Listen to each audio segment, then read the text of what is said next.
anything starts. Yeah, they won't even be here for like 15 minutes anyway. All right, that's gotta fucking stop, Brad. That's not okay. We're gonna have no viewers with that for sure.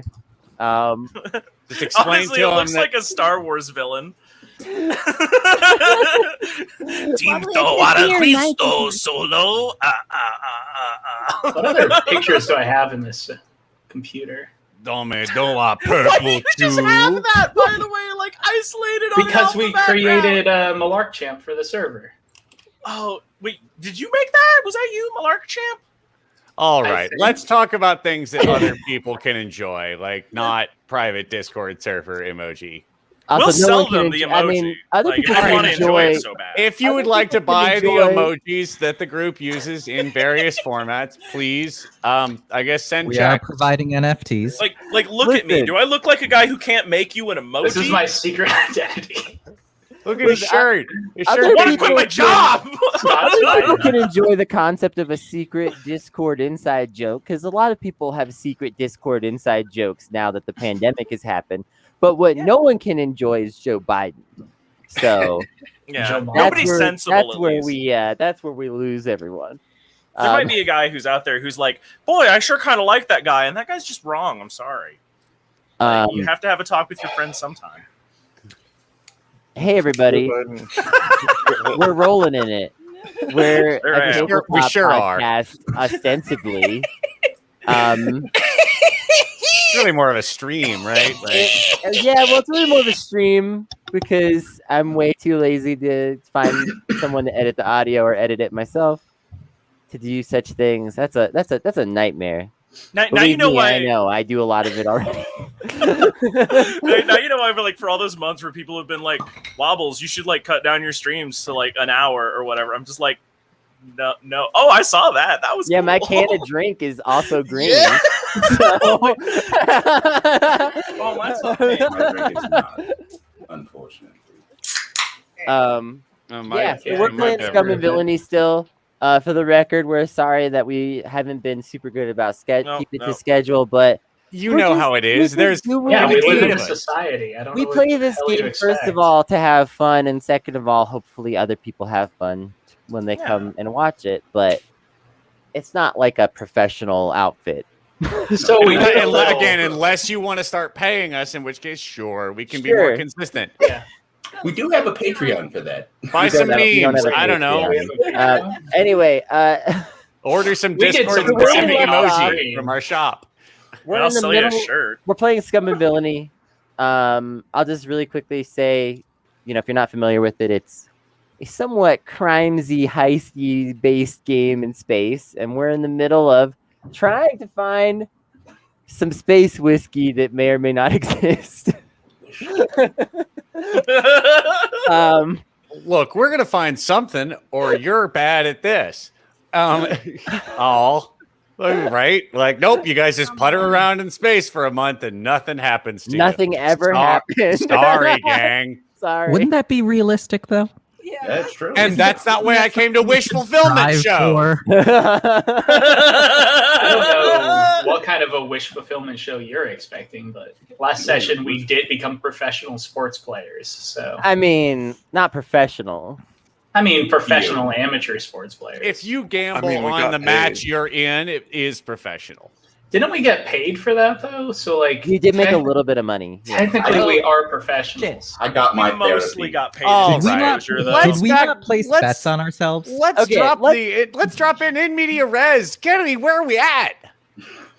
So y'all are at the space station, the secret space station that looked like a giant abandoned cargo pod, but turned out to be a place where people play Blanche. Blanche is a popular low or no gravity, depending, sports game played often by asteroid miners, people who do spaceship scavenging, sometimes military service members, just like generally just has a history of if you were into a slightly rough kind of space lifestyle, you might like Blanche.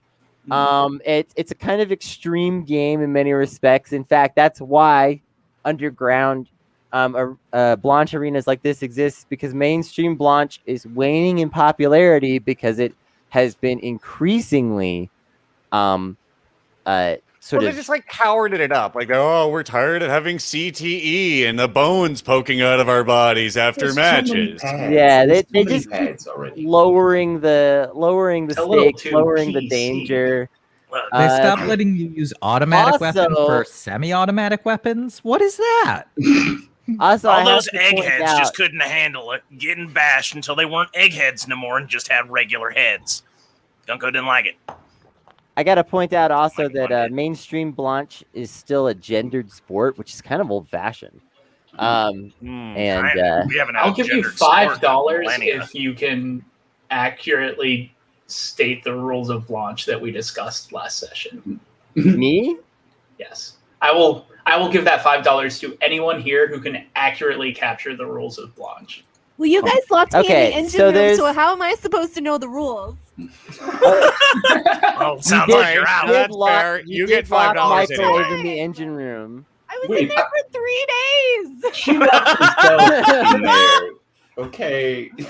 And I'm sure the engine is super clean now. So the worst part is you didn't even earn yourself some hibachi. She had to survive. There's this place where like water condenses on one part of the engine and drips into this pan. She had to survive by drinking that. I don't know why she's complaining. You can go 3 days without water. That's just mineral water. There. It's just mineral water.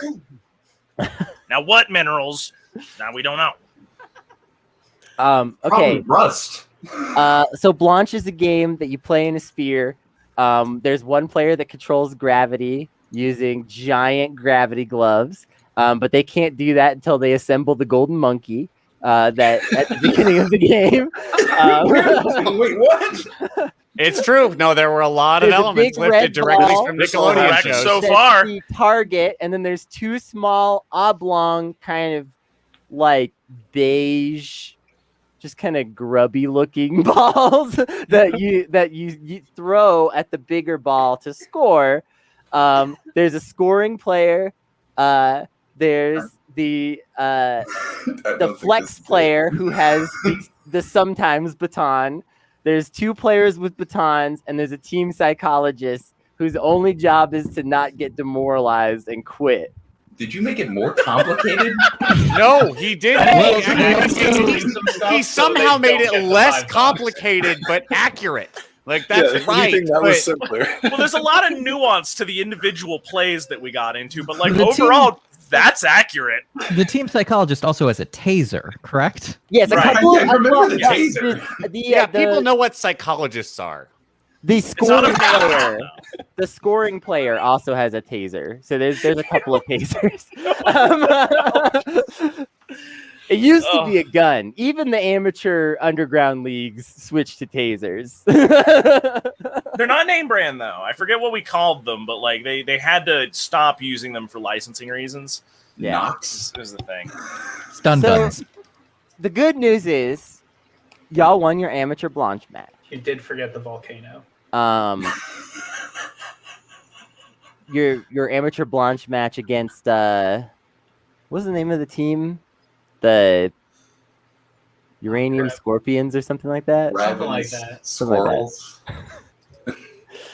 You won the Blanche match, and what's great about that is that now everyone's excited, and like I said, this is a place where like scrappers and scavengers and asteroid miners and those type of people like hang out, is at a place like this. And as I mentioned before, outside of the Blanche arena, there's a bunch of like food carts and little stalls, and there's a couple of like lounge areas where people will like take their foods and drinks from the various vendors and go sit down in these sort of like smoky lounges where everyone's just like drinking and getting high and shit.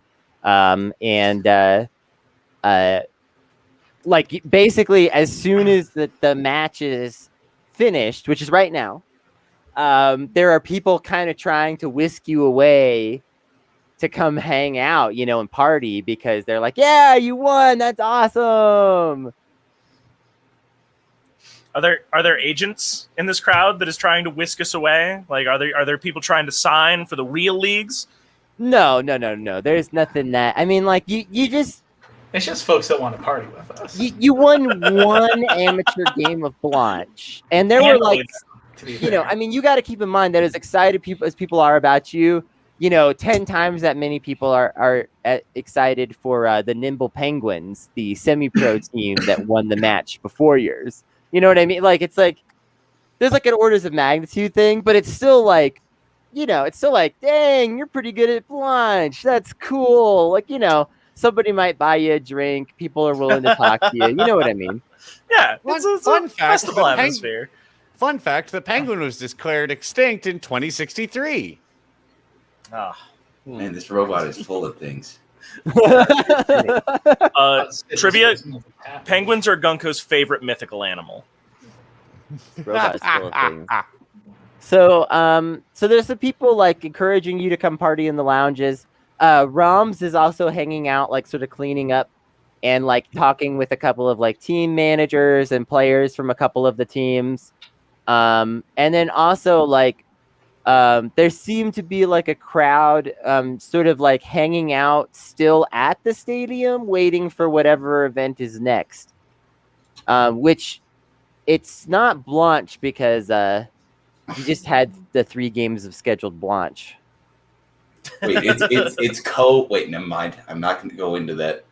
Can I talk to Roms? Yeah.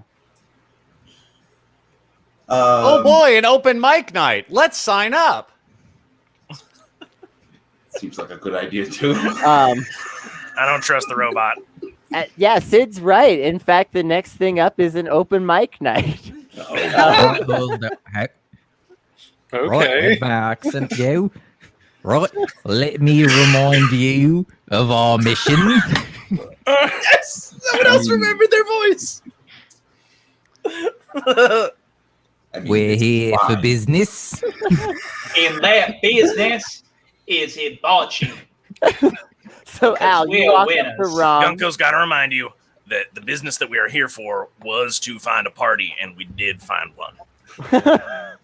I ain't never down a free drink yet. So, Al, you walk up to Roms, and Roms kind of like shoos away some of those other people, and he's like, "Hey, Al, been a while." Hey, pal, let's talk real quick because this seems like a real. This is really weird running into you here, and then. Seems you and I do have some things to talk about. Yeah, this seems like the right time. I don't really know. Al, did you have some kind of unfinished business deal with Roms, maybe, or what was it? What is the unfinished business, Al? As I remember, with Roms, I was supposed to finish cleaning the station before I left for my vacation, and then I just quit. And he's still pissed at me about it. Oh, so you walked out on a job. I walked out on a job, half-ass. Half butt. Now we're 13 minutes in. Okay. Yeah, it's cool. You also, can swear us now. We're moving to Twitch exclusively at some point in the near future, so we kind of don't care about swearing anymore. We just can't say the gamer word. The gamer word. Also, you're a skeleton, so you wouldn't really have an starts with an S. to speak of. Has 4 letters. Anyway, wait. Actually, in fact, we have a gamer word quota on Twitch. Software as a service.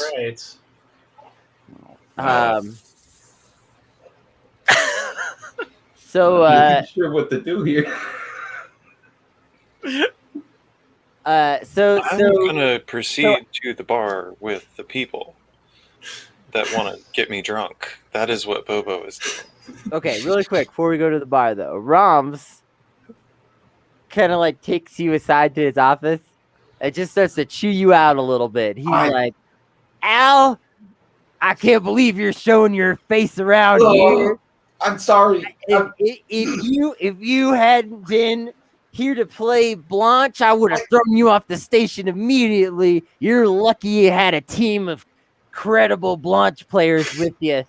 Pretty talented fellas, if I say so myself. Bunch of naturals. Yeah, that seems like Why, I tell you what, if you wanted to get out of a life of crime, you could just go pro.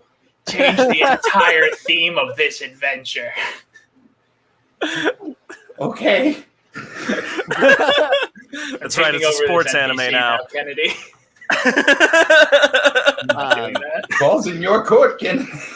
So basically, the gist of Rom's thorough chewing out seems to be that like you're not unwelcome here, but also like watch your step, buddy. He still feels a little iffy about you. Okay, like Nuts, can you talk to him, like, please? Oh, let me bring Nuts in. Nuts is not interested in interfering in this, by which I mean that he took off to the bar the minute that y'all won the Blanche game and was like, "Hi, I'm their team manager. Get me drunk." Oh, I lost the score.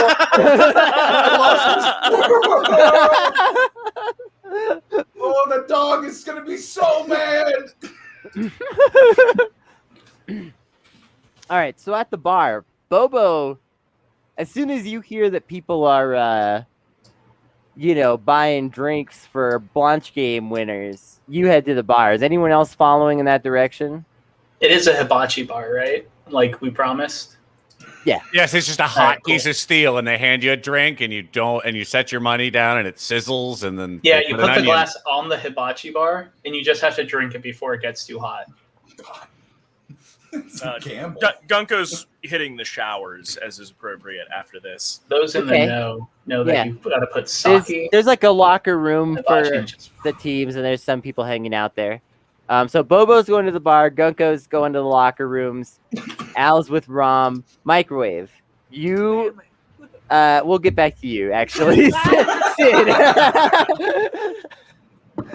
Sid. Are you going to the bars? Are you hanging out around the arena? What are you doing? I am. Are there other robots here?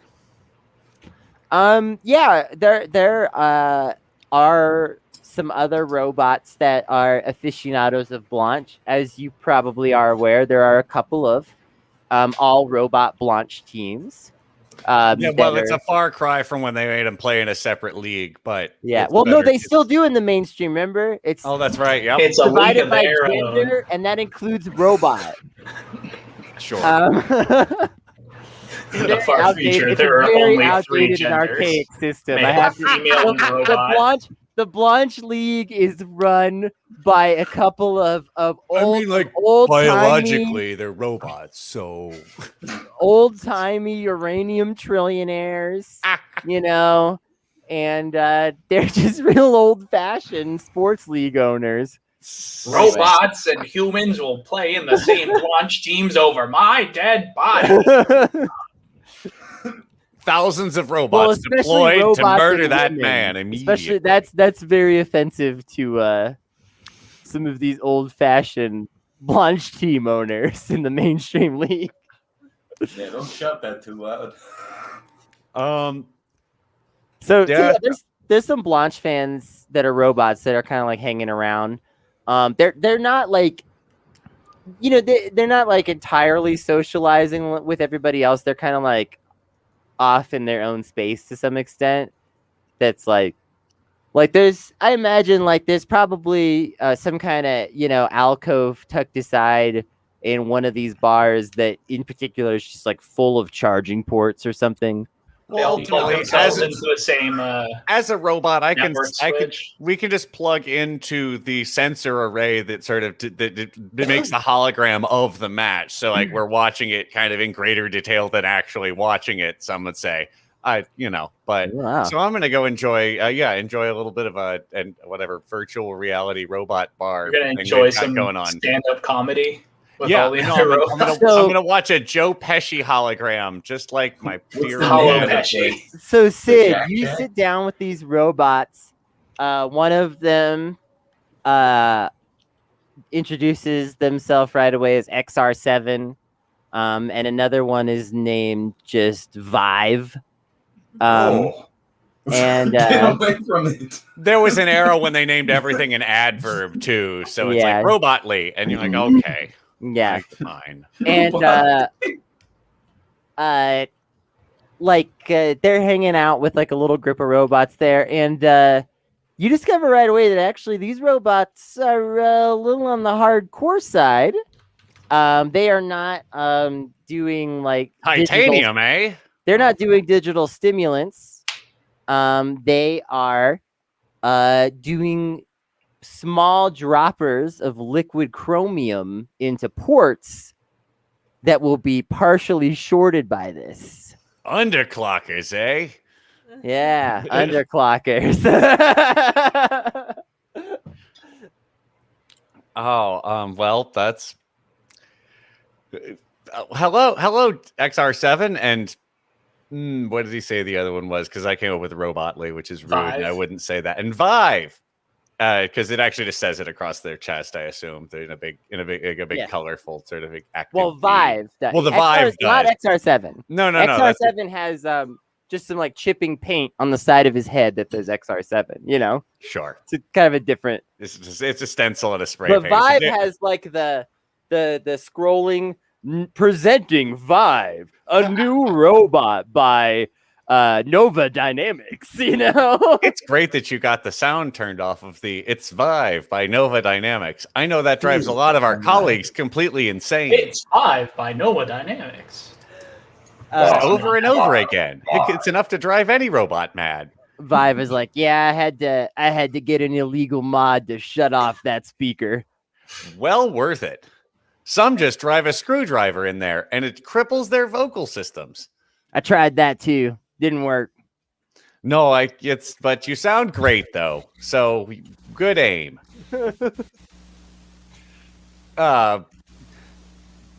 Say, what are you gentlemen doing? What do you find bots doing here in this area? This is not really where anyone is. We're out here. There was a ship transporting a load of freshly made, top of the line androids a couple weeks ago that got lost. We're out here looking to find it. We suspect the androids, some of them may be alive, and the ones that aren't, well, I mean, look at my arm, and he lifts up this, kind of rusty, like old school hydraulic. It takes a minute to even. It's like. You've done a fine job integrating that forklift piece into your chassis. Yes, it is the custom of robots to incorporate our lost loved ones into our frames. God bless you. Robot God, of course. I hope that you find the survivors and everyone is put to good use after, as is our custom. Yeah, well, we've been out here a few.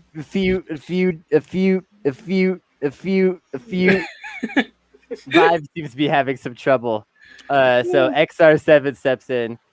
XR7, a little more like you in terms of Vive was given a human-like, more human-like voice, but XR7 is a little more mechanical. XR7 kind of like pushes Vive aside and is like, "Excuse my colleague. They are not always so good at handling the drugs." No, the Vive models, while very reliable and affordable, are not as robust to modification and adaptation as others, yourself included. As they were saying, we've been out here for a few days searching and haven't found anything. Oh no. Well, I am also here looking for something, but nothing so vital, nothing so precious as robot lives. If you give me the description of the ship, I will notify you if I see anything of this kind. What are you looking for? We're searching for the name of I've forgotten the name of the brewery and Too Many Vowels whiskey. Ketcherin Space Rye. There we go. The Lost Ketcherin Space Rye whiskey. Looking for the Lost Tetrin Space Rye from Too Many Vowels Brewery or Distillery and it was the first whiskey that was ever sent. It's a bit of an improbability, but we have picked up several leads. Too Many Vowels Brewery, in case anyone forgot, got its name because like some technically Welsh great grandson couldn't pronounce the name of his own brewery and was like, "Fuck this." I'm turning it into a different LLC right now. We're doing this. XR7 nods, and like you can see like that light blink that means like, you know, memory bank searching, and then looks back at you and is like, that is a strange old treasure to be searching for. Are you sure that it still exists? I'm kind of out on a lark with some meat bags. It's pretty fun so far, but who can really say where it's going to go? I have no meat! And also a skeleton man who's very muscular somehow. How did he hear me? I was just mentioning it to my friend. A punch-based Skeletor. Well, let me tell you to be careful out there. There are many dangers out here in the crush. Don't I know it? The constant whirling of gravity and and just all kinds of horrible, massive things that are crunching together. It's liable to kill any of us. All right, we'll come back to that in a minute. Brett, Gimlet, did y'all go to the bar? Oh, fuck, this shot's on fire. Oh, fuck, this shot's on fire. Oh, it's burned so good. Right, so Brett's at the bar getting fucked up is what I'm hearing. Yes. Right, well, first I send a silent prayer to the hyper-intelligent fungus known as Prince Philip, who is both my liege king and sobriety sponsor. And I also head to the bar. Okay, so Bobo, Brett, and Gimlet are going to be at the bar. We'll come back to y'all at the bar in a minute. Now that we've established where everyone is, so y'all three at the bar. Sid's kind of nearby.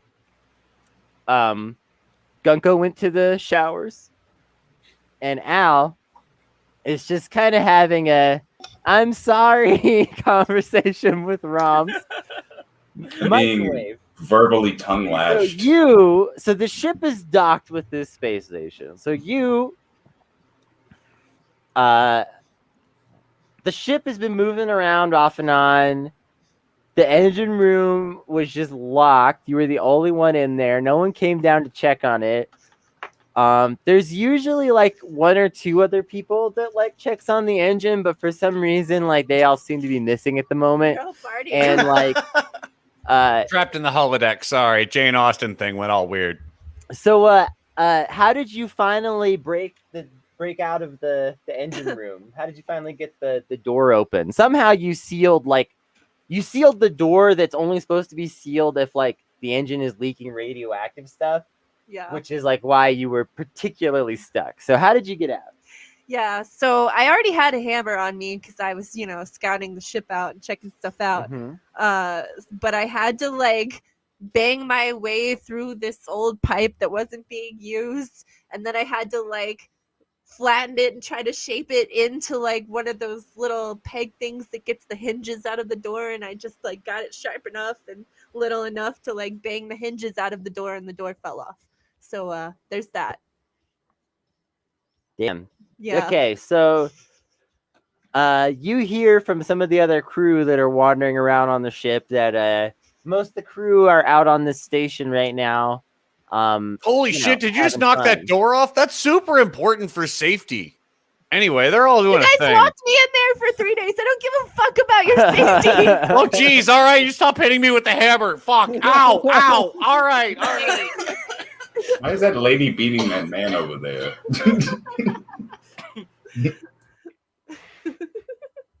Who are these people? I don't have a name. So, would you like to join everybody? Nameless Michael. I'm named I'm Nick. gonna go get some shows. I'm gonna find the sexiest looking gambling place and go. Fuck you guys. Vought, did someone say something? I'm mad right now. Oh, never mind. I'm sorry. What the hell is happening right now? We're just introducing like 1,000 characters that will exist someday when we all die. Back to you, Michael. Nameless Michael will never die. Unnamed Nick shall ride again. All right. My name's Dracula How too. ridiculous. I understand Nameless Michael is a little bit hard to go down on the first meeting. Gunko. Yes. So you hit the locker rooms and the showers. First of all, this is nice because since you signed up for, not everybody has access to these, but because you signed up to play Blanche, you get access to the locker rooms, and it actually has unlimited hot water for the showers, a feature that you're not used to on the ship, where your showers are limited to 3 minutes of hot water. Unless you're docked, understands that after a little bit of sporting, a little bit of working, people appreciate when you put that little bit into yourself. The trick is to not shower for 5 days so that you get all the hot water for that period of time. That is not a trick. That's not even a stunt. It's The not a cool rollover move. period for water usage ends every 7 days. You're all very bad at hygiene. Gunko has noticed before, but you are not in the room to hear this critique. So there are smell your funk. There are like other Blanche players, including a few of the semi-pros, hanging out in the locker room. Like some of them are like going over gear that was like damaged during the game. Some of them are just like styling their hair and things like that, and because during Blanche, you come out of a game Blanche, you just look like shit. Your hair is it's like roller standing derby on end. You're sweaty. You're covered in blood and dirt. You've been It's funny tased how like much 20 dirt times. you get on You're a you little singed. in a synthetic arena. It's incredible. You would really think no dirt, right? Some dirt.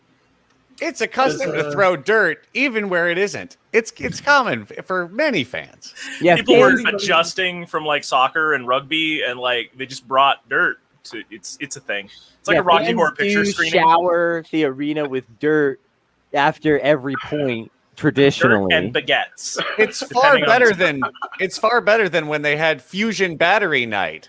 Millions were killed. There's a reason that Gunko is a little biased against the robots. Just I saying. need a towel. I need a towel for this psychiatrist blood. I need to get it off my hands. So Gunko, You have not met a sports hooligan until you have met an automated sports hooligan, So, and Gunko, they is are that much worse. is there anything in particular you want to do here in the locker room? Or Gunko would like to get some autographs, please. Gunko Oh, okay. surely recognizes some of these sports people from the semi-pro leagues. Gunko is a very large fan.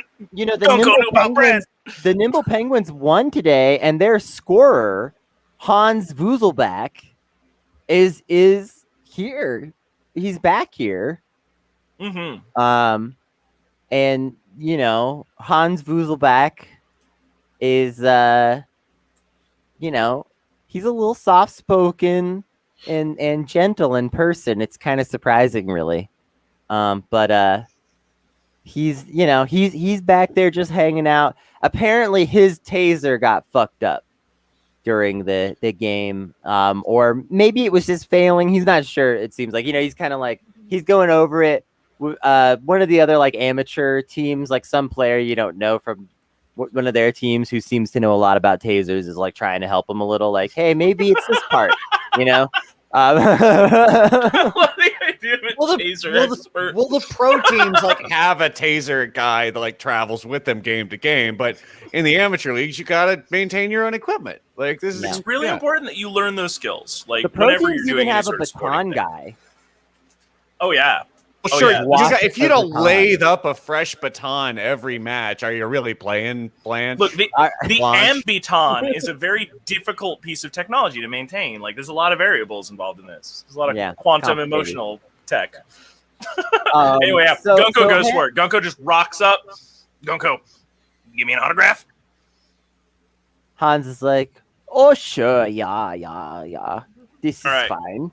Gunko pulls his towel, which is draped over his shoulders, to his side to expose his pectoral. I'm Gunko. It's nice to meet. Oh, you were on. What was team? Salvers. Yes, it was. I mean, yes. That was in character. I don't know if that Yeah, das is good. Very good team. Yeah. Yeah, I've Gunko's autograph. Yeah, Hans. He takes. So like, he's looking around for something to grab, and like they have just taken part of the casing of the taser off and are replacing it, and he just grabs the like melted piece of casing and writes your name and his name on it and just hands it to you. That's a piece of sports history. That belongs in a damn Planet Hollywood. That. In the future, they're called Galaxy Hollywoods, but yeah. Sorry, apologies to the Hollywood community. So, you playing again soon? Oh yeah. Many games this month. Where? So it's a little hard to follow the scene, with you all appearing in, sunken. The vessels. amateur player is like, hey dude, I actually got you covered, and he pulls out like this. Gunko just puts a hand on him, like while he's in this process, and just pushes him away gently, like with just like one hand, while speaking to the actual like semi-professional, like just one of those. The guy just keeps kind of insisting. He's like, wait, I just here, and like he manages to just kind of hand you this crumpled piece of paper that has like a schedule of games like printed out on it, and it's printed onto like a really cheap thin paper. Like it's clear that like these are meant to just hand out because a lot of these games are somewhat underground, and that like the point is to spend like as little. It's not even made. The best way to get information out to people in space is with hand pieces of paper. Still, this guy's doing the Twitch audience thing where like he has the actual. I mean, if you're in the know, you get point. a call on your space phone. Right. like if you're in the know, you're on the emailing list. But like, otherwise, for sure. they have these. It's actually not like tree paper. It's made out of like corn or something, and it's very plasticky, like very thin, like stuff it that's cannot be used. It cannot be used for what you're thinking of, just because they were like, no, make it horrible for that. Make it real shiny and like it is meant to be consumed, although it's not super pleasant, as a way to get rid of it, because it's again this is something that's used exclusively for like underground type things, illicit type activities. It's about 80% cricket shells. No one prints anything out to address Paul's joke directly. No one prints anything out for anything legal in the space future. I just want to be clear about how this works. Okay. Finally, it's like fax comes into its own. And I just really like. I'm trying to drive this home, but I just really want to be clear that like these printers are not very good, and what you have is this like greasy, plasticky, thin sheet of weird stuff. It's like a McDonald's printers wrapper. are only made by criminals. Also, still made by HP though. Yeah. Well, they were already criminals. They've got multiple things. In the future, HP lost. It has just gone delegitimate. Like notorious mask off. But sometimes a corporation just takes a step backwards into full-on gang, and that's what Hewlett Packard did. They're one of the most powerful crime syndicates in the system. 2231. Everybody knows about the Chroma Cartel. Like, they got their 4 branches: the cyans, the yellows, the magentas, and the K.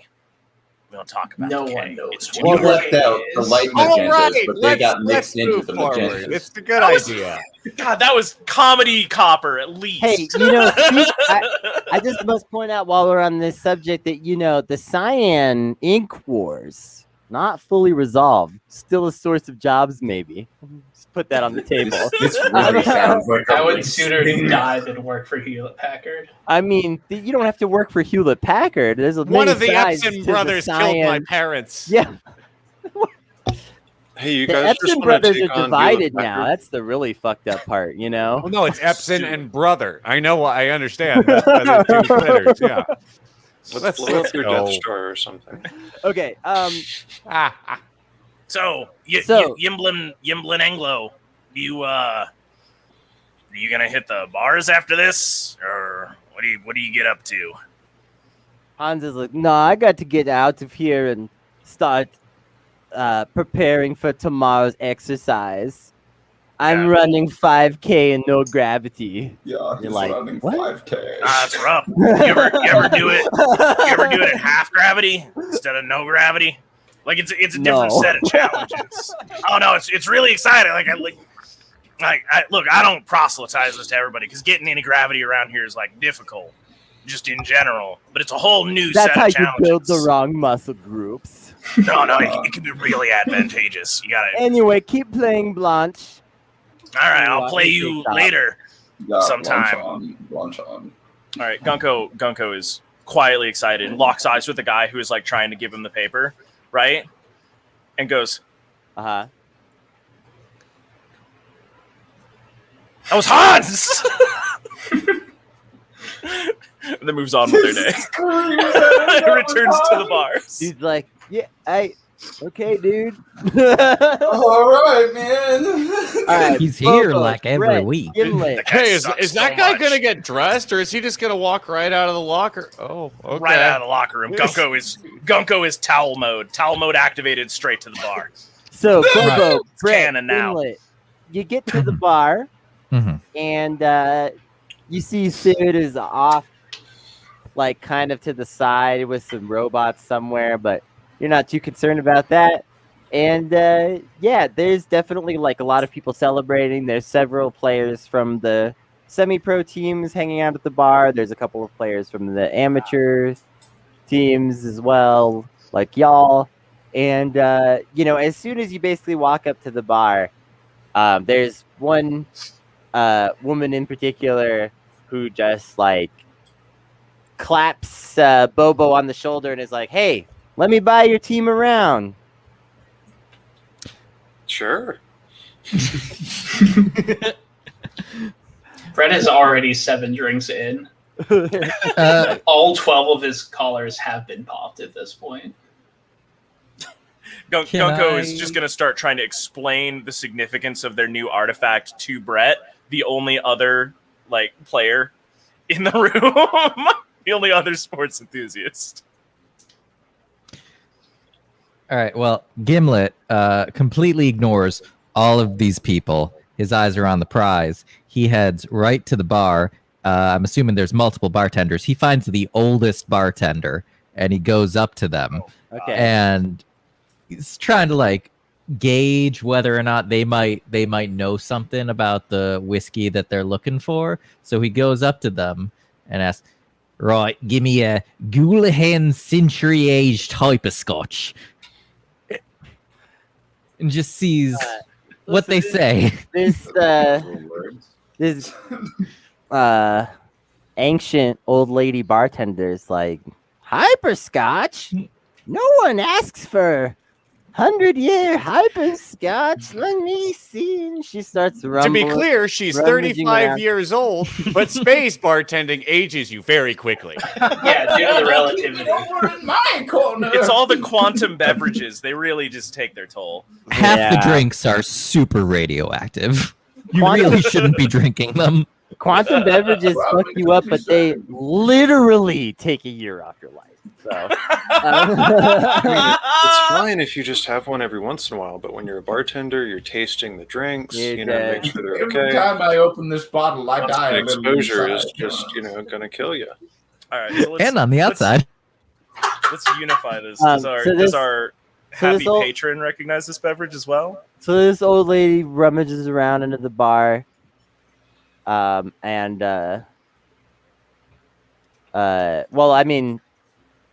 She was sitting at a table trying to get people to sit down and have a drink with her. Gimlet went all the way to the bar, so Bobo stopped to get the free drink, and maybe Brett. Brett, did you stop for the free drink? So Brett has popped all their collars and is making use of that free drink. Yes. And half of their shirts are ripped all the way down.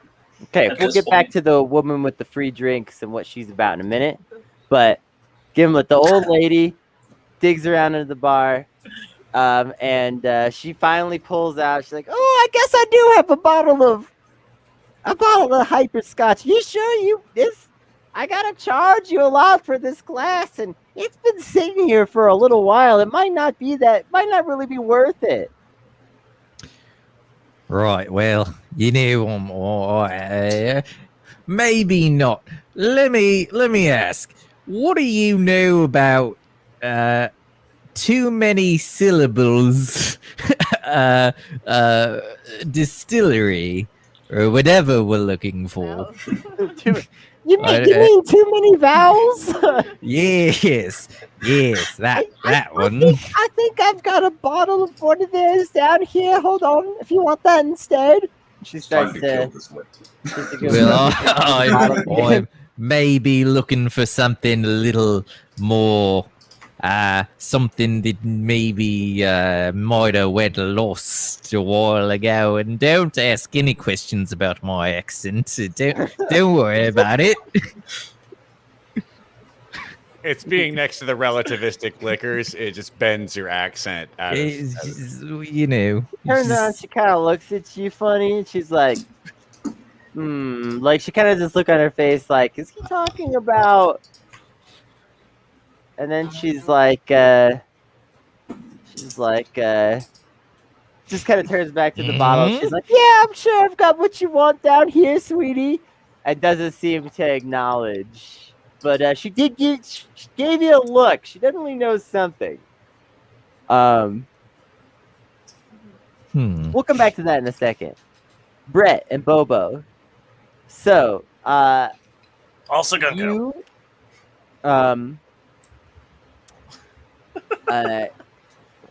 You take advantage of a free drink from a woman who calls herself Double. And she says that she does a variety of jobs in this area. And that she has been looking for, like, basically someone or a couple of people to do a very dangerous job. And so it seems like she's scouting all the amateur Blanche players looking for someone to do something a little bit extreme and dangerous. Apparently there is a ship that she's trying to salvage, but pirates keep attacking her every time she takes her ship near there. So what's in for us? Now, Double, well, I may be seeing triple, but this sounds like a real home run. Hear me? He rips down like another 3 shirts. And Brett's like, the shit they serve here sucks. It doesn't rest right on the palate. I was like, yeah, I know. They brew it here on the station. I tell you what, we help you with your pirates. You help me find something that really hits my distinguished tastes. Like, what are you looking for? She asks. I want Satan's liquor. I'm talking the shit that's made from boots, pressurized, run through the liver of a homeless person from Venus. I want the good shit. You know where I can find that? Gunko would also like to try this liquor. This sounds pretty wild. The wild. eyes that I'm doing right now are the crazy eyes that Brett has, by the way. Like, he hasn't blinked for 30 minutes at this point. Gunko, yeah, you literally show up and say that. I assume as. Yeah. Anytime the voice happens. Gunko's like, I would also like to try the Satan liquor. Okay. Double's like, are you? Double's like, are you sure you want Satan liquor? What? You think you got something better than Satan liquor? I mean, she's like, I think anything's better than Satan liquor. Gunko has never tried. You can't appreciate Satan liquor. You'll never appreciate anything in your life. Is that like a metaphor for something? Satan's liquor? It's not actually liquor. Because it's the Double the turns to No, it's not actually made by Satan from the Bible, but the guy who makes its name is Satan. Said, so like it's literally just Fireball. A few too many, and Double passes you, Bobo, some contact information to reach her on her space phone. It's not a number, You can call me on my space. It's like a QR code. When that hotline bling. And says, seems like your friends already had a few too many, but sometime when y'all are sober, if you still want the job, I'll be in the area for a few more days. Hands you some information. She takes off.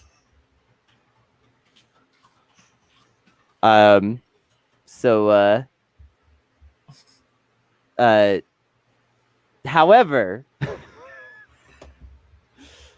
a much just extremely gnarly looking, if you've ever seen a ancient space pirate looking ass motherfucker just dressed in like a combination of like furs and scraps of plasteel, just turns and he's like, so you want Satan's liquor, do you? Fuck. Yes. Microwave. This is when you show up. So you were looking for gambling and you find this main lounge where they're all hanging out and getting kind of wasted. So you spot your friends, and then you also spot in one corner of the room, there are some people, doing Mahjong? There's I don't know if you know do you know the rules for Venusian Mahjong though? Because that seems to be what they're playing. Let's do it. Okay. I think that's not normally what you're used to, right? It turns out this is just an offensive term for checkers. I'm sure I can pick it up. Let's do it. Yeah, so they're playing Venusian Mahjong. They have one of those fancy tables that sorts the holographic tiles. Can I just look? It just simulates the sorting to please you, is what I'm saying. Like it's all holograms. Can I watch one round and look up the rules on the space phone? Yeah, you can look up the rules for. I have a Garfield phone, of course. There's like some specific Yaku that you don't know and things like that. But you feel like you could probably play a hand or two and do okay. Yeah. Can I play the oldest looking dude there? Who looks like decrepit as fuck. Everybody going so hard today. I mean, there aren't that many. I mean, there aren't that many super old people playing. It's just there aren't that many ultra old people on this station in general, outside of that bartender who looks like she's about 170. Okay. Let's go then.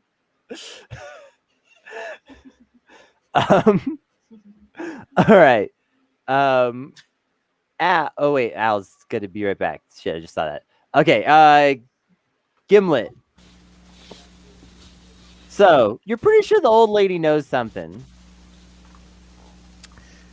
right? Gimlet's gonna try to. He's gonna take the nice route. He's gonna try to smooth talk her. Maybe try to. No, just it's good that you're not going to use violence as a first resort against the elderly woman tending bar. Well, that's option 2. Maybe bump it down further. Try bribing her. But yeah, talking's good. Gimlet gets things done. Gunko does not approve of your methods. Well, now, little lady. Buy an expensive drink. Pay her for all that rummaging you've made her do. She's pissed off at this point. No, see, I can make it worth your while if because me and my associates we've got we've got a little bit,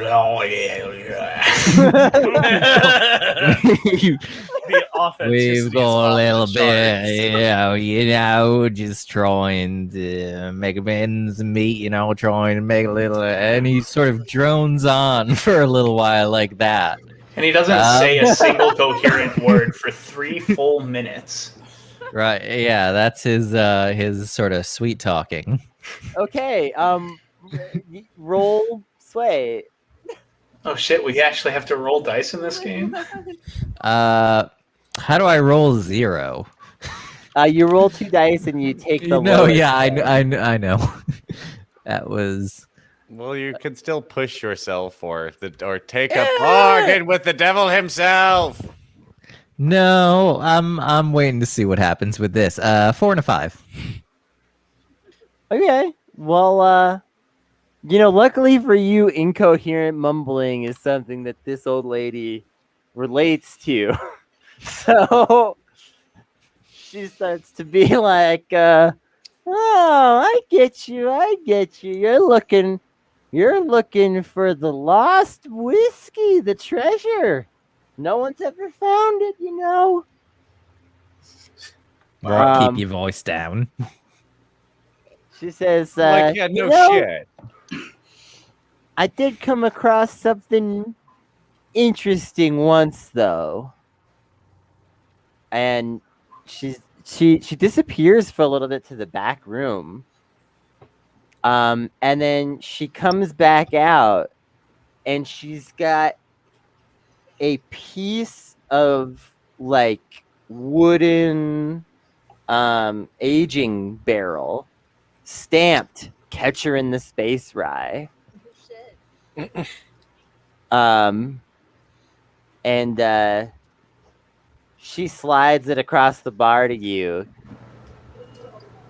and she says, "It's out there, Sonny." You may not believe in space whiskey, but you're in one. Gimlet, he winks at her and he slides over a crumpled piece of paper, and walks away. What's in the paper? Just a little smiley face drawn on it. It just says "thank you" and it has a little heart. Yeah, a little. Wow. It's got an exclamation mark, but the dot is a heart. I can feel our company's Yelp score dropping now. Wait, so you try to take the piece of cask? Yes. Yeah. She as soon as you grab it, she stops. She puts her hand on it. And she's like, "Oh, that'll cost you. But also, if you pay me enough, I'll tell you where I found it." Okay. Well, it sounds like she's gonna want the winnings from y'all's Blanche game. Oh. Right. Well, let me confer with my associates, and I'll get back to you.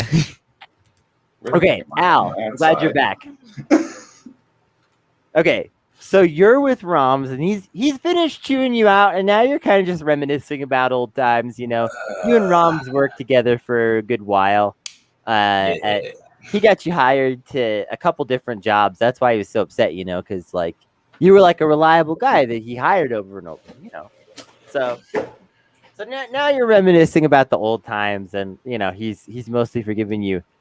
But Ram says, "Listen, Al, I don't want to alarm anybody, but something ain't right here. What do you mean by this? Like, what are you talking about? He's like, it's been a little while since the security ships that usually protect the station have checked in. I mean, like, isn't that pretty normal for them? Aren't they kind of lazy, from what I understand? Yeah, sometimes, but I'm a little concerned. Okay. Who do I talk to about this? Didn't we scare them off? Oh. Some Terminator-looking fuck. I didn't. Roms is like, anyway, let's go get a drink with everybody else. What do you say? That seems like a good plan. Let's go. Yeah, it seems like a good idea. Maybe you could tell this to the other folks too, because I'm kind of not really talkative because skeleton face. I mean, I don't want to alarm anybody. I mean, it's if people start hearing we could be attacked by pirates at any second, they might start to get alarmed. No, I just mean like Dunko or Sid or like one of those. And he's saying this in the bar, right? Just like at full volume. No. Al was getting chewed out in Rom's office. And now they're like starting to like pack up and head to the bar, but like there's still privacy. I mean, do you have your gun on you? Like, do you have anything on you? I mean, the gun's not going to do much if a spaceship attacks. I mean, we can run. That is anyway, always an option. Y'all start heading to the bar to join everybody else. Sid. Oops. Did you wanna engage in any of this extreme behavior with these robots? Because if not, you get the impression that you might not be welcome to just hang out all day. You know what I mean? Well, that's fair. And I am going to, in the end, engage in the risky behavior. And, because they don't seem to also have a similarly set up robot, I'm going to like do some funny patterns of lights on my face that are like, sort of like classic robot comedy routines. But again, it's like, again, flashing patterns of light and ultimately trying to get them to help map on, share the star maps and get a little robot solidarity going and see if I can click up some of my robot unionization thing and get some help about navigating the spaceship food. What's up with you want to feel the vibe? Actually, I'm gonna make this a bit of a choice. Do you want their full map of like their time here in the crush, or would you rather work on the robot unionization effort? I would rather do the crush thing because ultimately we're here for that, and I would like to advance the plot.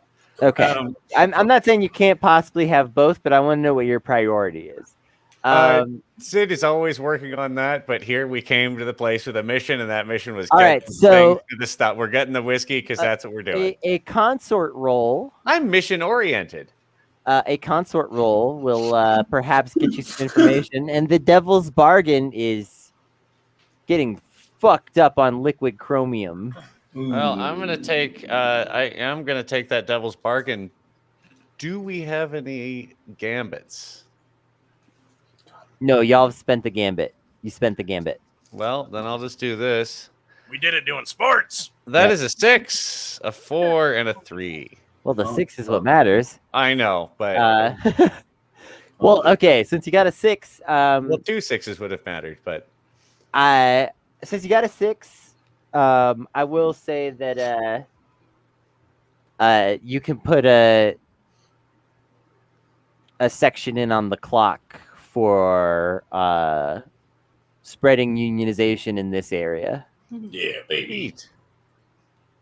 The union. So you're able to get in enough of your talking points while you're there that Vive in particular asks you, please download me some of that literature over here into my data banks so I can keep reading it, Oh yeah, and I sent him the Marks Mark 10, which is upgraded. It's just faster uptake. You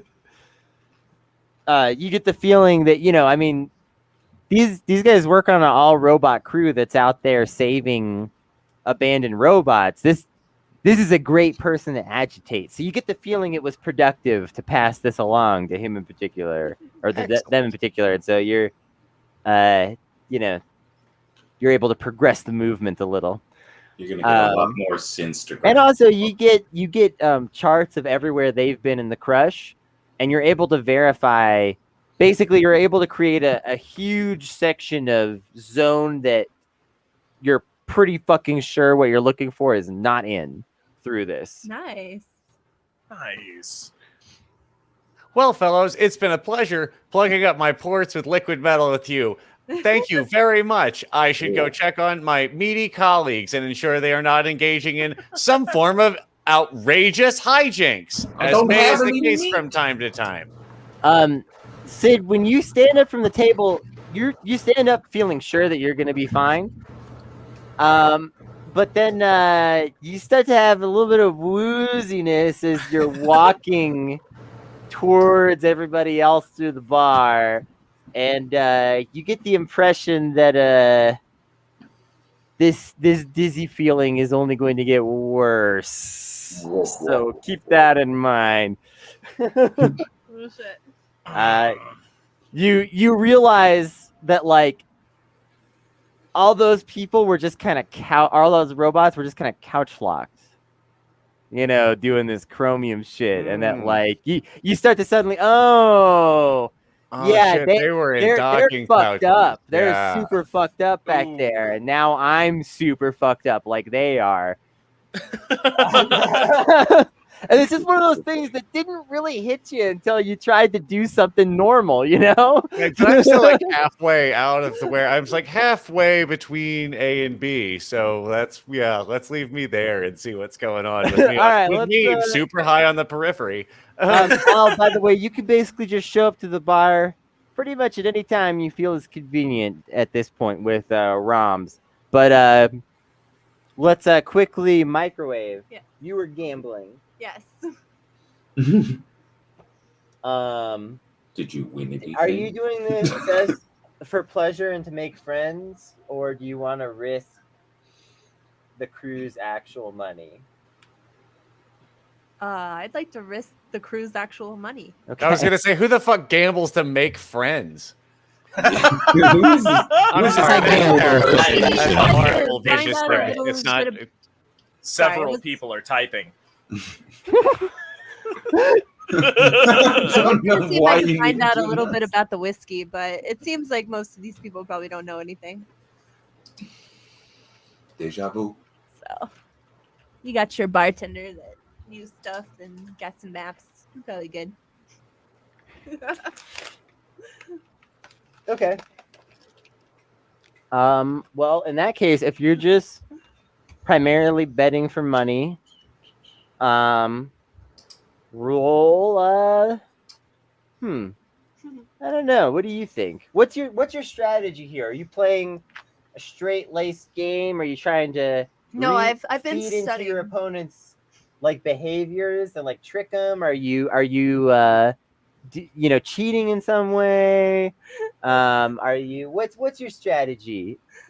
I can tell you what to roll. Studying the rules hardcore, and my strategy is just speed. I've just been laying it down and been rushing the opponent. Basically, I've studied up on all of the techniques very quickly.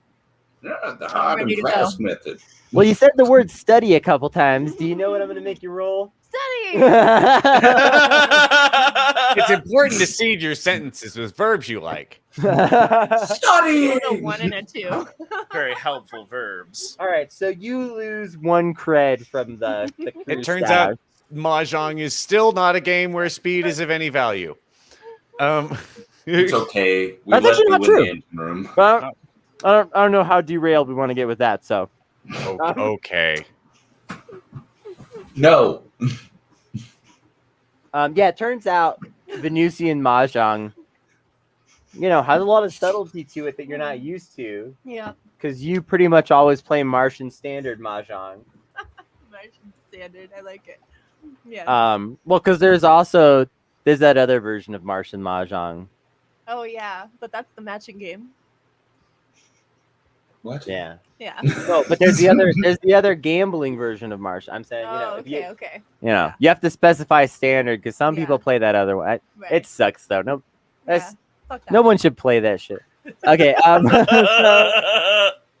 So you lose some money, Cool. get wrecked. I hope someone's keeping track of that because I lost. I wasn't here, so I don't know. I feel like you guys are getting me high. Last time, so whatever it was last time. Okay. Subtract 1 from the stash. Gimlet. Cool. You've got this info. You wanted to round up the posse. Everyone's basically here now. Out with it. Well, do we want to pay the lady? I'm gonna yell at her. No, you're gonna give me that. If we're going to go the intimidation route, I've got that handled. But let's consider our options. I will punch her if she does So not. keep in mind, you're again, I can handle that. If we need to do that, I can handle that. Okay. So keep in mind, Dunko's you're of the from opinion. this amateur game where 1 cred that will be given to you at the end of this mission, or you can just sacrifice that 1 additional cred that would have been on top of whatever you're getting from the whiskey, etc., and pay the lady. That's your option. We don't need the cred. We don't need the cred. It is 1 cred. However, it is free to physically intimidate an octogenarian. You say that, but they are the purveyor of the building. He's actually a oxygenary. Whatever I'm trying to say. Gunko is not the brightest, but Gunko understands when not to pick a fight with an entire building full of semi-professional athletes. Right. Okay. Well, it seems to me you've made that choice. Right. I'll just take our winnings in this big sack, in this big burlap sack with the dollar sign on it, which they've give them. All right. Al is dissenting. Is anyone else dissenting about giving up the money? I'm just gonna walk outside and smoke a cigarette. Wait, so we're handing this lady the money, and then she's gonna tell us where she's gonna tell you the story. Yeah. She's gonna tell you the story of how she found the piece, or how she came to be in possession of this piece of aging barrel that is from the Catcher in the Space Rye vintage. Right, but if the story's not great, we can take the money back. Gonna tell the story at that point. And why not? The moment that cred goes into the lady's hand, Brett does have that piece of wood in his hand and might be chewing on it. Okay, well, it sounds like maybe Bobo wants to do a little intimidation and get the story out of her first and see if it's worth it. I just want to negotiate. Microwave? What do you want to just hand the money over, or do you want Al to maybe strong arm this lady? Hand the money over, you. It's an old lady. Sid, I'm just trying to negotiate. I'm persuading her. Keep in mind, Sid. Fairness. Keep in mind, Sid, you feel like you're about to eject coolant fluid out of your mouth at any moment. Oh no, I got it. I know where I'm at. I know the sensation. So Sid stumbles up to the table and then mechanically locks his legs, like slides a pin in that he has. It just sort of keeps his hips in place for a little bit, and says, "Always buy the MacGuffin. Always buy the MacGuffin. Just pay for the MacGuffin. Always buy that." And he had himself in that. I don't know what's going on. What are we talking about?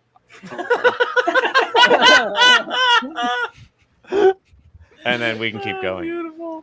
All right. Seems like mostly people want to just hand over the cash, so I think that's what's going to happen. Hand her the cash. You can't go lower than 1 credit. That's all. Cash gets handed. And the old lady starts to tell you a story from many, many years ago when she was young. So she herself was a scrapper back in the day. And she was on a ship called the Luck. What a great name, right?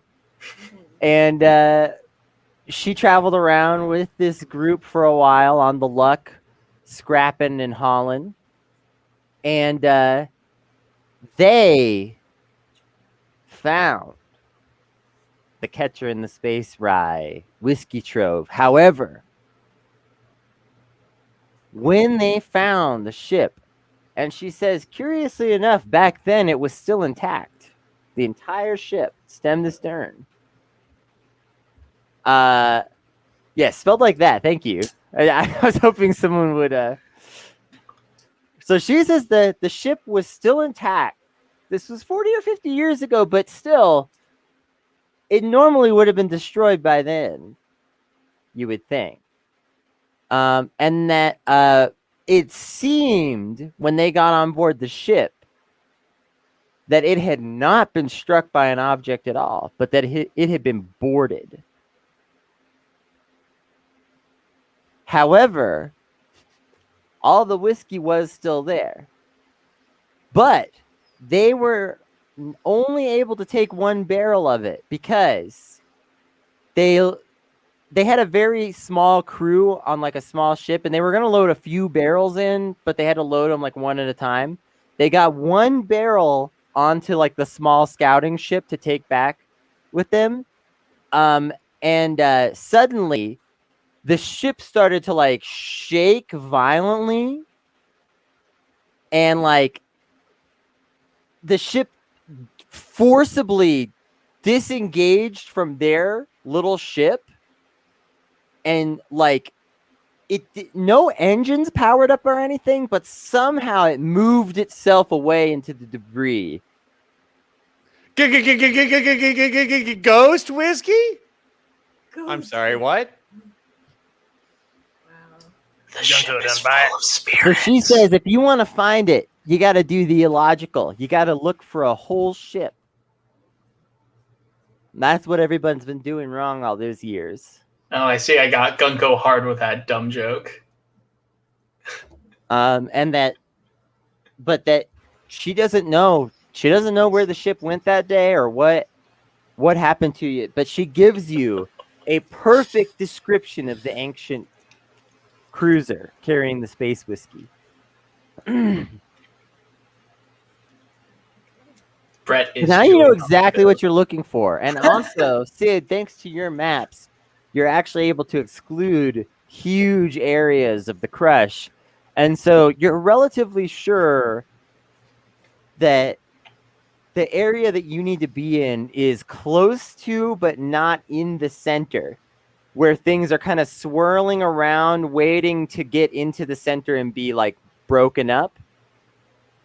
Like, it's basically like this thing is just circling the drain somehow all these years later is what it seems to be from all the evidence you're collecting. And you got to look for a whole ancient ship. Well, that's easier, isn't it? Like this is all being sort of, the map is being displayed over the larger kitchen table area where we would generally do planning, and then while watching it, Sid just throws coolant up like on the floor, and we keep going.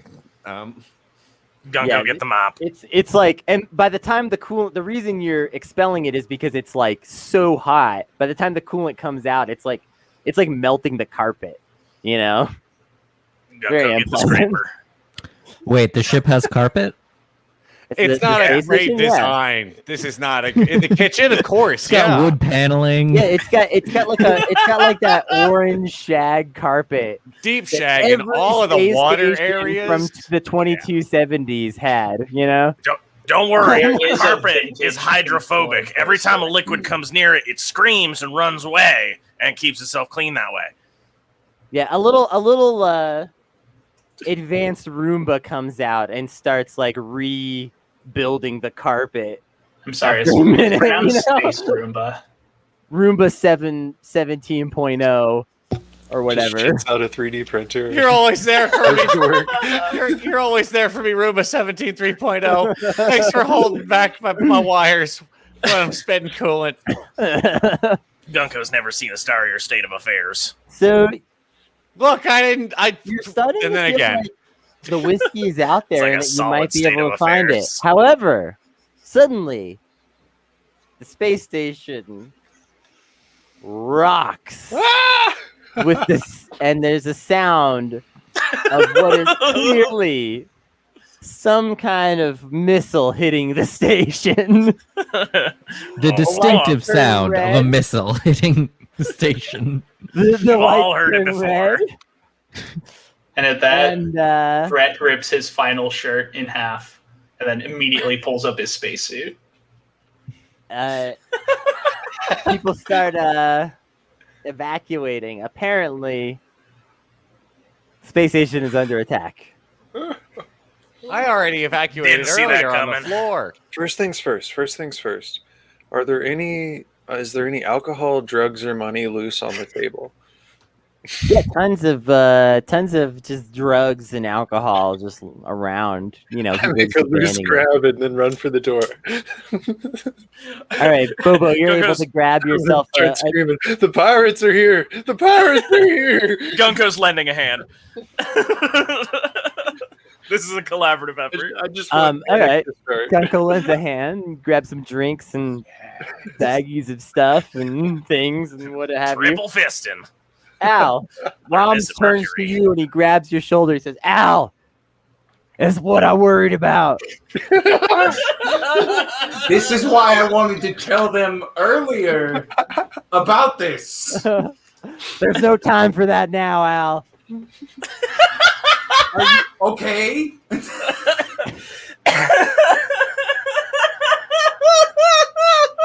If you want me to finish my cigarette? Al, if you come with me, we might be able to save everybody's lives, but it might come at the cost of our own. What do you say? That's fine. Let's go. All right, so Al and Roms take off in the opposite direction of y'all's ship. Well, Al died on his way back to his home planet. Fuck. All right, so where's Al? What's he doing now? Where's that weirdo Al? All right, so are the rest of you what? Bobo and Gunko are grabbing drugs and then heading to the ship. Microwave? Yeah. Same? Drugs. Sid? Yes, to the extent that's possible. At first, he forgets the pin's in his hip and then pulls it loose, but then starts moving along. Yeah, Sid, what am I saying? Trying to cause a panic as I run, you know. But actually, let me take all that back. Sid will have to be carried to the ship. Moving on, Brett. I mean, Brett has the bit of barrel in his spacesuit, and it's just in heaven from the sense that it's putting off. Okay, but are you heading to the ship? I mean, Brett's carrying Sid, obviously. You're going to carry Sid? Okay, good. Somebody does need to carry Sid. All right, Gimlet. Yeah, Gimlet starts clearing a path, just grabbing people and decking them, even though they're not even in their way. He's going out of his way to grab people and punch them to clear a path, and starts heading towards the ship. All right. Thanks to Gimlet, the scene gets a little more violent and chaotic as people are evacuating. The once orderly evacuation it wasn't orderly, but Gimlet, everybody's just kind of filing out, being okay, let's do this. Gimlet just suddenly stands on a table, screams, "It's everybody for themselves!" and things start to go downhill quickly. But before people were like, "Yes, that is the distinctive sound of a missile hitting a space station. Something we know well. Let's line up in an orderly fashion and evacuate, as has been our practice for our entire lives, because this sound is so distinctive." But now, listen, fucking food all fight. I'm saying is that when a large projectile hits the station, you know that yeah, we should probably get out of here. I'm not dying here. I'm not dying here. What is Asshole's problem? Where does he go? There's plenty of time. The emergency force field went up. It'll last an hour. Jesus. In the That meantime, missile took down the shield. as y'all are getting out of the station, the pirates at some point hack the intercom. And start announcing that, this is the what should the name of this pirate group be? Somebody help me out with this one. Elusive Marmots. This is the elusive marmots. See, they used to be a sports team, but they are not any longer. Now they are just pirates. They swore revenge on the sports arena where they lost at Blanche for the last time. No, actually, what they want is ownership. A lot of money flows through the station. One gang owns it, and they're here to take it from that gang. Who their ships that you're normally here to defend their turf were scared away by some big ship or something. I don't know. Anyway, who knows? So let's not point anything. They're doing their own Planet of the Week adventure on a different stream. Okay. Yeah. He gets it. The robot gets it. All right. So y'all get to your ship and you realize Al isn't there somehow. Al let himself out of the space station. There are fewer bones on the spaceship. Is there a way to locate Al? Do we have communicators?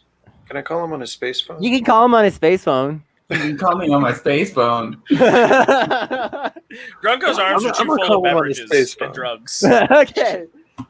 So remember, a space phone is like a little Dragon Ball Z capsule, and then you press the button, and it turns into a large novelty shape. The cooler the novelty shape, the more you impress your friends, because space phones are all about status and novelty. Bobo, what is your App Store, right? Bobo, what does your space phone look like when it's deployed? What? What is your space phone when it turns into anything? What space phone did you get? Because your phone just does that. You have? I think Bobo's space phone, if I can make a suggestion, is a John Deere tractor, like a full-size John Deere tractor. It's full camo. Oh, a camo John Deere tractor? Yeah. That's what you're okay. So you pull out a camo John Deere tractor. Boop, boop, boop, But like there's like a little out. farmer girl in the cab, and that's what you pick up. Yeah, you whisper the number to the farmer girl, and she types it in. Okay. Al, what is your space? You get a call on your space phone. What does it look like? What is Al? Mine is a banana, and I have to peel it before I answer it every time. Just like one little piece of it, and then I slide it back up there. I put an image in the chat. You peel it, and like there's like a little hologram just underneath. Bobo's in there. Exactly. Oh, hey, what's up? Hey, what do you need? Well, where you at, homie? We're trying to leave. There's a pirate attack. Wait, you guys are trying to leave? Meanwhile, the crew of y'all's ship, still the still unnamed stolen tugboat, is informing you that like, hey, we need to get out of here right away. There's 3 pirate ships, here, and it looks like there could be more approaching, and we gotta go. Seems good. Do like I a good do plan. this? Someone convey it to Al. Yeah, Bobo's conveying everything to you, Al. ASAP. I mean, Rom, what are we doing here? Like, why am I with you? What are we doing? Rams is like, we're gonna take this little shuttle. We're gonna blow up their flagship. All right, you have fun. I'll see you.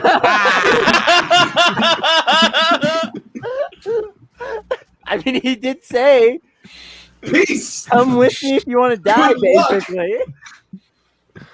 No, is there any way we can get to Al quicker if we like dock and undock or undock and redock somewhere else, or should we just wait for him? I'm just gonna run to you guys. There's nothing really to do except wait a second for Al to arrive. However, one of the pirate ships locks its weapons onto you, and me? No, onto the ship, onto y'all's ship, and said, basically you get a communication from the pirates that's like, are you here to guard the station? Either leave or, we're going to destroy you. Just tell them we're dipping. Oh, you idiots. You absolute freaking dunderheads. You've fallen right into a drunken frat boy's master plan. Someone knock that guy up. He's carrying me, so I'm not. Kind Brett just fucking drops Sid. Oh no! Now that they're on You're the back ship. on the bridge, so you've got some chairs again, Sid, that you can. He drops him on the floor anyway. I find my way to one of them, hopefully next to a console where I can plug up. Brett just rips off his spacesuit right down the center. Here comes the blood. Pulls out the umbilical cord and is like. And Brett, you don't really wear underwear, right? Like you're just full naked now. Oh. No, I mean Brett does wear compression shorts. Oh, at least I don't have any skin. But only compression shorts at this point. Gunko's gonna whip up the towel and just do a whoosh as punishment for this egregious display. Where? Is it punishment? I don't. And you're gonna take my gold digger. And he plugs himself into the comm port, which is still open from the pirates. He's gonna fucking hack them. Oh God! All right. Now it's on. No hacking. What's my devil's bargain? Romp can't move the fucking ship. The devil's bargain is purple chew. No, no. Purple chew. Some stay dry and others feel the chew. Purple chew. We all know the song. We grew up singing it. When they were allowed to sell purple chew to kids, it was fucked up. I like right? the jingle, okay? Brett, do you want some purple chew? It's on Jerkolodeon. I'm taking purple chew. Okay. The jingle makes me tingle. Ooh. You know why I'm taking purple chew? I rolled a fucking 6 and a 2. Woo! I mean, that's good though. All right. Yeah. The 6 works just Brett, you are able to grab hold of the communications line they've established with your ship, even though it was like a forced communications line and it was supposed to be somewhat one way only. You're still able to fucking throw it back in their faces, which feels pretty good. Is there something in particular you wanted to do by hacking their ship? Oh yeah, I'm changing their integrated friend-foe system. So you know how there's those 2 other ships? Yeah. Yeah, they're foes, and right now it looks like there's missiles being shot from them to the capital ship. Oh no! All right, so the lead pirate ship and the other 2 ships suddenly start to kind of turn on each other. Also, when you hack a system, you might also ask a question about the owner or location of the system. Roll the 6 on gather info. Yep. Me hearties, why are you turning the cannons on the fellow? What's going on? What's going on? Yeah, you hear some confused chatter over the radio. Brett, what's your question? My question is, how dare you? Does anyone actually have a question? Because not really a question, laddie. Yeah, that's not really a. Where's the who is the leader of this pirate crew? And also, what is their accent? It's very important for this. Shark Bone Willie. I hate to tell you this, but actually, this pirate crew is led by Brushy Persimmon, Gimlet's cousin.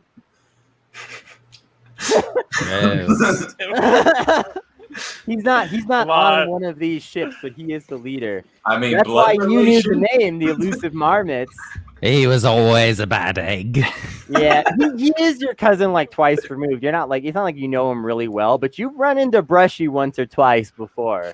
I heard during the war he committed terrible atrocities. Sounds like he has a horrible mustache. And while this comm line is open, Brett goes, "My name is Douglas Abernathy, and I'm the criminal mastermind of the pirate crew, Steve."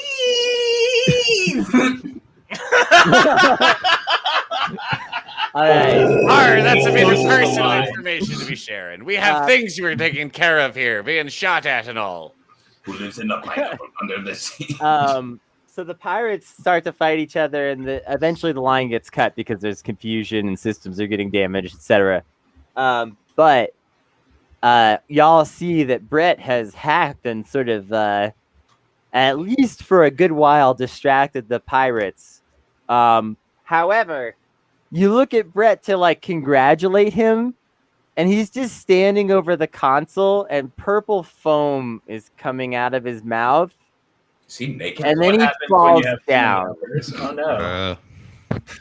Somebody get this man a towel. You know how I've been offering you Purple Chew as a devil's bargain over and over and not really doing anything about it? Hell yeah. Well, it's finally caught up to you, Brett. He purpled out. He's overdosed. You all start to think about it. You realize that you've been noticing Brett taking a lot of Purple Chew lately. Brett is... if you collect enough Purple Chew wrappers, you get a spaceship. He's starting to have some of the telltale signs of a Purple Chew overdose. The whites of his eyes are turning purple. He can't stop singing the jingle. Purple Chew. Who are you? Why aren't you doing Purple Chew? You don't sound quite that good right now. It's more like Purple Chew. Purple Chew. But to you, you sound like an angel. In your mind, you're like, Purple I'm having a Chew. great time. Purple Chew. Yeah, you feel great, Brett. The rest of y'all are extremely concerned as Brett, just like I say, sort of seizes up on the floor, purple foam coming out of his mouth, just badly singing the Purple Chew theme song as his eyes turn purple. I'll take it. It appears that Brett is having a serious medical emergency. It's fine. Right, well, that's him. That's him gone. Let's see. Brett, why don't you? Would you like to roll to resist the harm, possibly? Because otherwise, a very strong harm is coming your way. What is the resist roll here? You roll the most applicable attribute. Hack your way out of an overdose. Is resolve the attribute? If we get him to the sick bay, Yeah. can we do anything? Can you resolve? Oh wait, don't we? Yeah, you have a really well-stocked med bay right now because of Lana's work. That is an advantage that you have during this mission. Where's that psychiatrist with the taser? Yeah, let's do that. I'm gonna drag Brett to the med bay. He gonna die. Administer the Narcan or whatever. Blue can, I think. Blue can. Blue can, yeah. You got to counteract purple with blue. What you called orange. You got a contrast. You can't just go right. I know it's Orcan, right? It's Orcan because it's orange can. Yeah. Orange Chew, not very popular, but will snap you out of a Purple Chew overdose. No. It just comes in. Oh wait, I was supposed to roll individually wrapped, yeah, self-inserting needle, and you just take off the packaging and jab it under their butt. Well, that works. Whoa! You don't want to hold it in your hand. That is for darn sure. It's very important. Yeah, so that's a 6 and a 2 again. Damn, son. Okay. And then with the additional help from the med bay being prepped in advance, we're going to increase the effect of that. And so instead of giving you a level 3 harm like I was planning, I'm going to give you a level 1 harm of minor neurological shock. That's fine. If anything, my parasitic AI is happy about this happening. Most doctors would recommend brain rest, laying down for a couple of days, maybe even in just a dark room, not doing very much. Maybe just reading or listening to soft music. Not now, Brett, like a whole bunch of other shit you're not going to do. For you to be sitting around foaming at the mouth. Yes. Oh my God, please. Yeah. Oh, fuck. God now, I may be a small town, omnicidal, genocidal, brilliant war AI, But even I know that toxicity due to lithium cannot just be ignored for a couple days. You gotta get your blood flowing, son. So, while everyone is responding to Brett's near death, a couple things happen at once. Al gets to the ship, which is great. But also, remember how I said there might be some backup showing up for the pirates? That does arrive, and the pirates start to sort themselves out. They've basically disabled their own capital ship temporarily, it seems, from the inside. Like they shut down all major systems so it would stop firing on their fellows at a certain point. One of their other ships does the giant paperclip. We got to do a hard reboot. Completely, yeah. So the capital ship is currently disabled, but seems to, like I said, it seems to have been voluntarily disabled, so it may be coming back online at some point. One of their other ships is also badly damaged. It probably won't be fighting anytime soon. The other ship is still good enough to fight. 2 more of those ships arrive. However, at the same time, roughly, those ships that you scared off before arrive and start fighting the pirates. Yes. This is sort of good, but also this battlefield is starting to turn extremely dangerous, and the ship is already starting to take some, like, nothing too serious yet, but like minor damages to the hull and things like that. Keep in mind that, basically your hull is as good as how fast you can cool it. So your cooling systems are already starting to like rev up, and you can hear them like spinning up throughout the ship to like cool the hull as much as possible to make sure that like none of this heats the hull up enough to punch a hole in it. Oh my God! Just it's stop the ship moving. Yeah, Brett, you have your headache is so severe you can barely think, and on top of that, the AI is just fucking yelling at you. It's just a shitty. This is like an ultimate hangover. So, Brett, plug me in, and we can get out of here. I'm like, no, just. Yeah, I'm gonna. Brett, you're pretty much out of action right now. Everybody, yeah, Brett, Bobo, what are you doing? I guess I'm gonna head back to engineering and see if I can get anything more out of the engines when we're running, right? Because we're about to run. Yes. Yeah, I mean, y'all can. Let's punch. Try to take the ship and run out of here. Probably. I'm gonna get in the gun area. Wherever there are guns, I am there. Okay, right. So you can access. Well, you can access theoretically all the weapons from the bridge. There is also. I assume there's a turret. There's gonna say there's a couple of like turrets that you can actually sit in if you'd rather do that as well. All right, I'm sitting in a turret. Can I rig the ammunition up and make it like explode a little bit harder?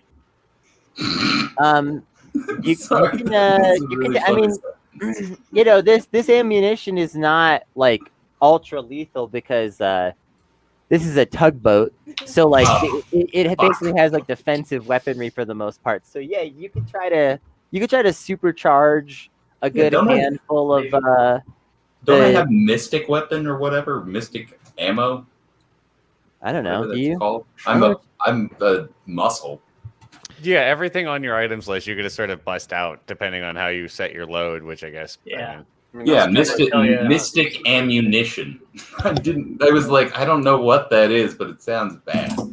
All right, so if you want to work together, on this, Al's got some special ammunition. Now, Al, this would be like ammunition for a gun. So basically, what you're gonna take some like extremely high tech ammunition and rig it to be used for the space gun, or to be modified to like make these space gun bullets more powerful. Gonna fire the entire bullet.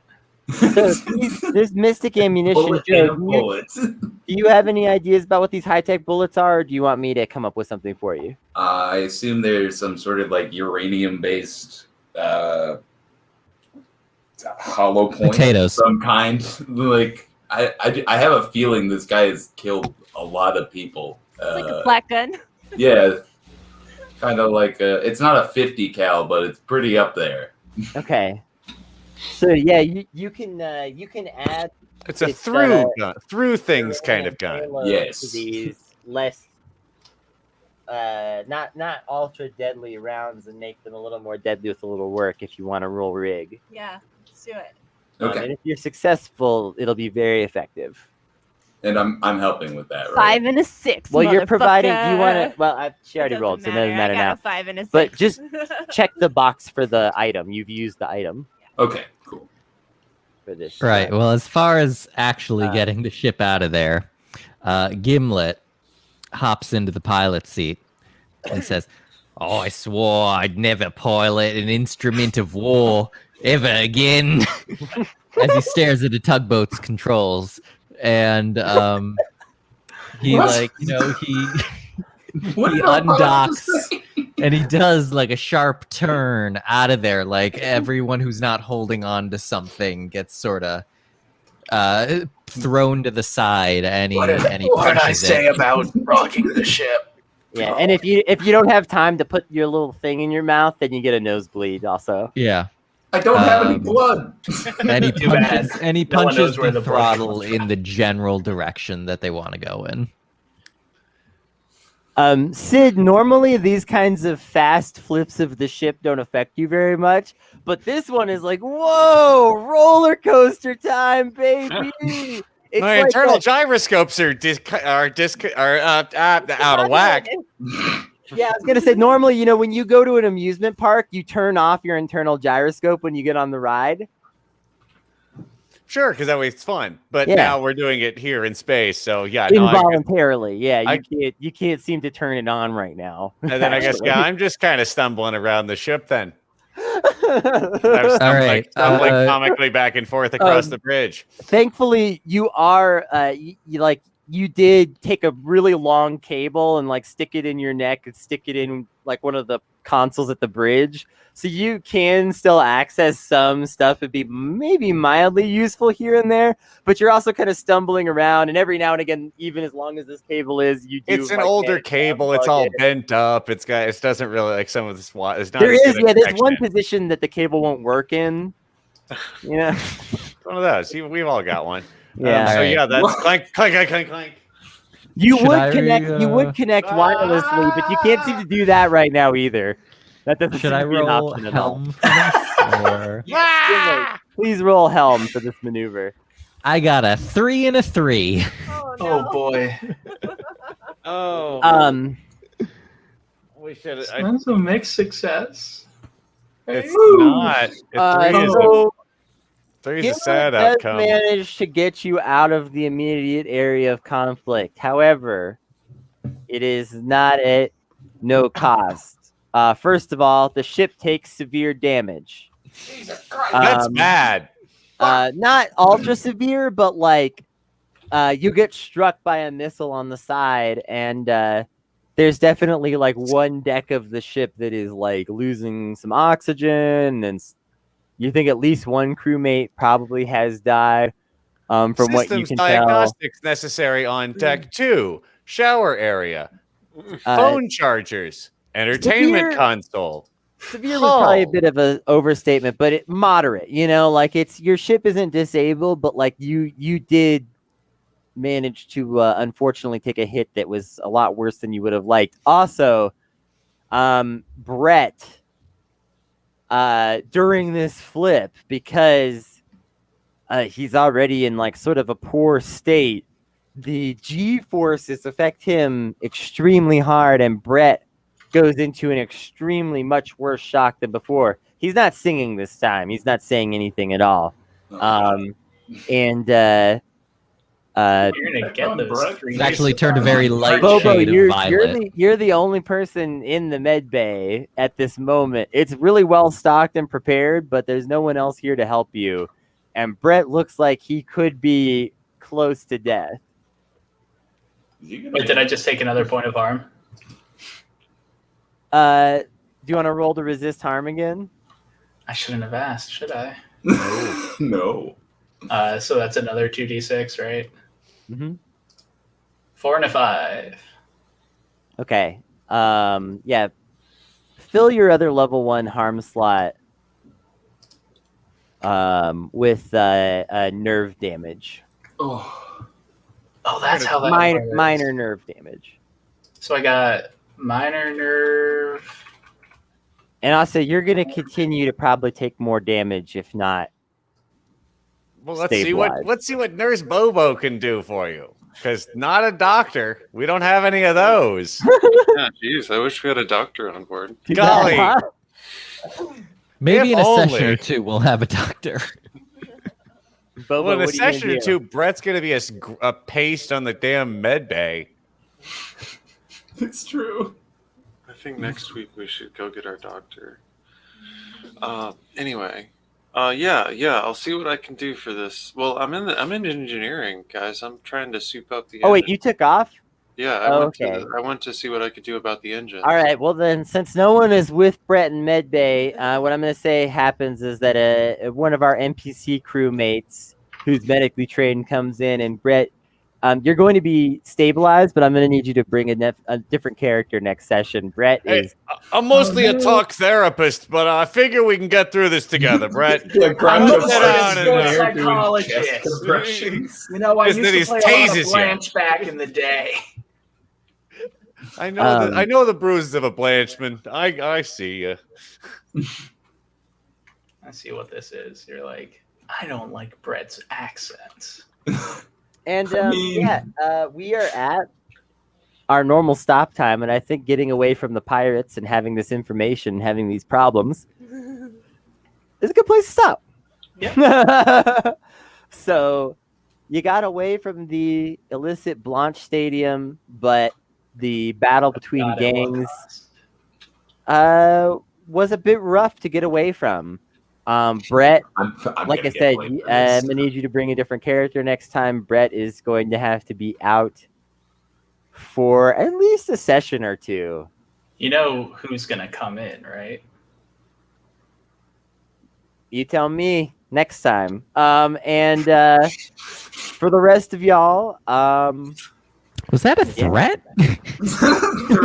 As we fly off into the distance, Sid's audio players kicks on, and over the PA of the whole ship is the Family Ties theme song. It is so loud, and it cannot be stopped.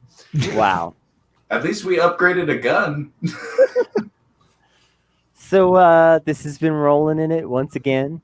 Your favorite stoner leftist space tabletop podcast that happens on Thursdays. I thought this was a drug-free game.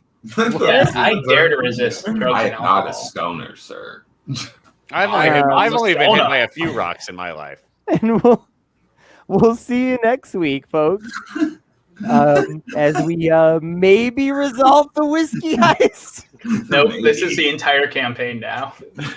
I feel like we're close. I feel like we're close to resolving it, but you did get almost all of the things together to do it, but we are not. Still haven't done. We gotta find something. Yeah, we gotta find something we're good at because it's nothing. Let's wait. Nothing. We're good at killing people. Yep. By accident. See, that's what I'm good at. That's where I was thinking about the.